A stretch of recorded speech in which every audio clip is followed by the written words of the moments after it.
চাঁদ পৃথিবীর তুলনায় বেশ অনেক ছোট, কিন্তু রাতের বেলা সেই ছোট চাঁদটাই আমাদের চারপাশ আলোকিত করে রাখে, আমাদের ডুবিয়ে রাখে জ্যোৎস্নায়। ছোট হলেও তার দিকে আমরা মুগ্ধ চোখে তাকাই, তাকে নিয়ে কবিতা লিখি, গল্পের তুলিতে সাজাই স্বপ্নের ডালপালা।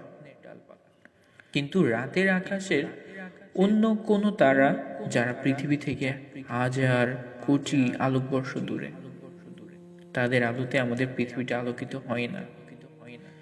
নিভতে থাকা পৃথিবীর শেষ রেশের মতন তারা মিটি মিটি জ্বলতে থাকে আকাশে। এই তারাগুলার মাঝে এমন অনেক তারা আছে যারা সূর্যের চাইতে আয়তনে হাজার লক্ষ গুণ বড়,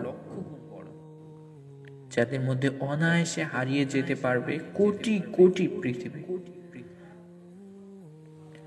এত বিশাল আয়তন নিয়েও, এত শক্তি বুকের মধ্যে রাখার পরেও আমাদের জীবনে তারা নিতান্তই অপাঙ্গতি।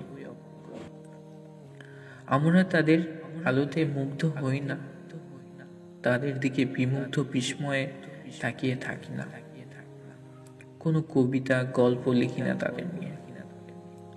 জীবনে ছোট কিংবা ক্ষুদ্র হওয়াটা বিষয় না,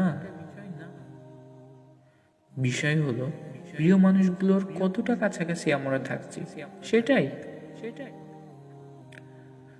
চাঁদ আমাদের কাছাকাছি থাকার ফলে ছোট হয়েও মুখ্য হয়ে আছে আমাদের জীবনে, কিন্তু অন্য তারকারা সুবিশাল হয়েও সুবিধা করতে পারে।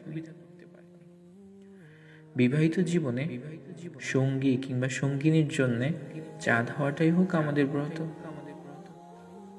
ছোট আর ক্ষুদ্রই না হয় হলাম, কিন্তু কাছাকাছি থেকে রাঙিয়ে দেব তার ভালোবাসার উঠোন।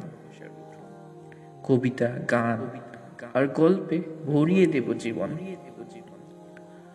বড় ব্যক্তিত্ববান আর গৌরব থেকে লাভ কি, যদি দূরের তারকার মতো সঙ্গীর জীবনে আমরা হয়ে পড়ি অপাঙ্গতেই।